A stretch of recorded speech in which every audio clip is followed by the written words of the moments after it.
Live from downtown Detroit, Local 4 News at 11 starts now. Mel Tuckers' legal team goes on offense, asking a federal judge to intervene. At the heart of it all, text messages from his accuser on a dead woman's cell phone. Tucker's legal team is asking a judge to remove a temporary restraining order on the text messages on that phone.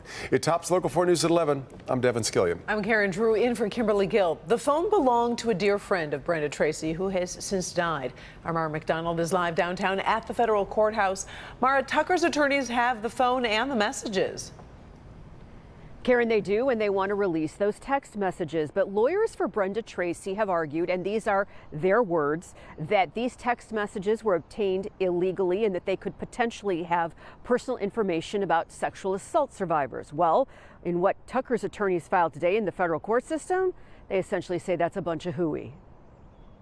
MSU's now former football coach is not going without a fight. Today's legal filing is moving the issue of these text messages into the federal court sphere. And what his legal team is alleging is that Brenda Tracy, quote, has plotted to take down Tucker for a year. The text messages Tucker's team want out in the open are on a phone belonging to Alan Alvarado, a friend of Tracy's who has died. They allege Tracy misled MSU and the public by providing select excerpts of these texts that she now claims are private.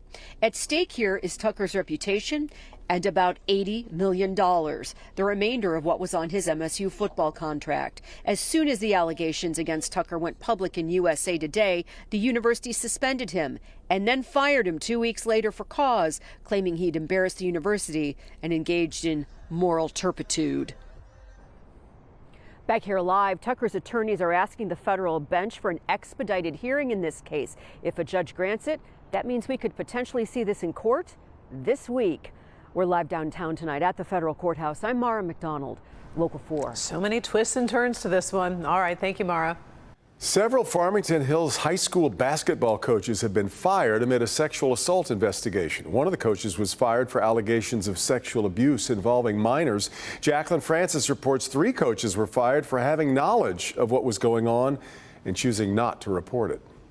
These coaches are mandatory reporters, meaning not reporting knowledge of possible sexual misconduct is also grounds for firing.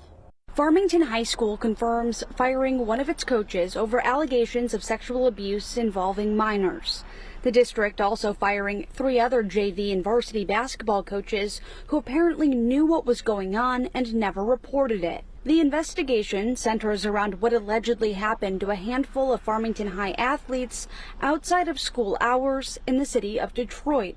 Farmington Public Schools says they first heard about the allegations last week and fired the unnamed coach immediately. It's unclear when the alleged assaults took place, but we are told several allegations have been brought forth during the investigation. In a statement, the district clarifying why the other 3 coaches were fired, writing, quote, "To be clear, the other coaches are not accused of improper conduct with players. Rather, they did not meet the required threshold as mandatory reporters to ensure the safety and well-being of student athletes." We've reached out to the prosecutor's office for more information. We're still waiting to hear back. Reporting in Farmington, Jacqueline Francis, Local 4.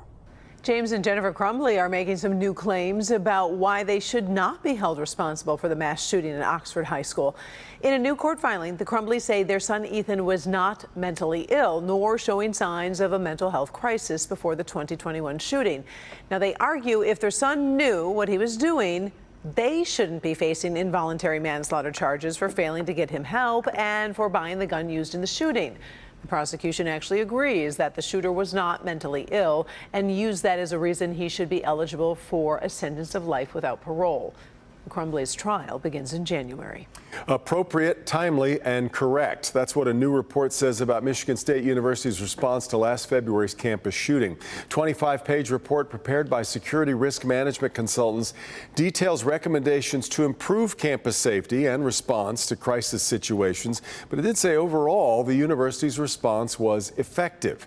Among the recommendations are upgrading electronic building access, using artificial intelligence in video systems to quickly determine if something or someone is out of place, and expanding the university's security cameras system by partnering with businesses and local residents to share access to their private cameras. If you want to read the full report, we've got it at clickondetroit.com. Labor contract expires at another Detroit industry. This time it's union members at 3 of Detroit's casinos that is hitting the picket lines.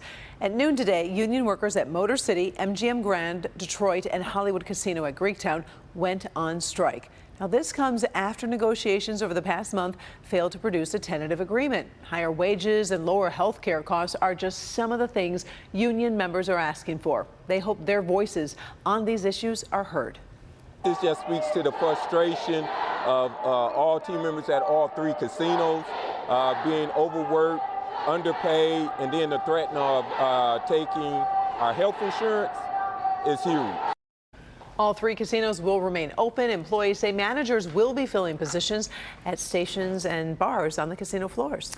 Casino workers hit the picket lines. Contract negotiations continuing between the UAW and the Detroit 3 automakers. And here's where things stand tonight with the ongoing strike. Stellantis announced the decision today to cancel its planned display and presentations at CES, the Consumer Electronics Show in Las Vegas next year. And they say that is because of the strike. Meanwhile, General Motors says it's not strike related, that they have delayed the production of their electric pickup trucks at Orion Township until the end of 2025 rather than 2024.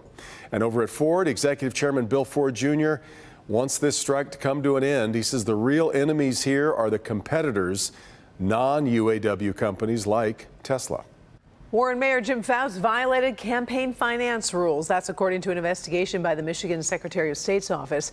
The State Bureau of Elections Fraud found video from Fouts' June 22nd State of the City address in which he endorsed certain candidates was replayed for several weeks on the TV Warren local government channel. Now, using city resources to endorse candidates is prohibited under Michigan's Campaign Finance Act.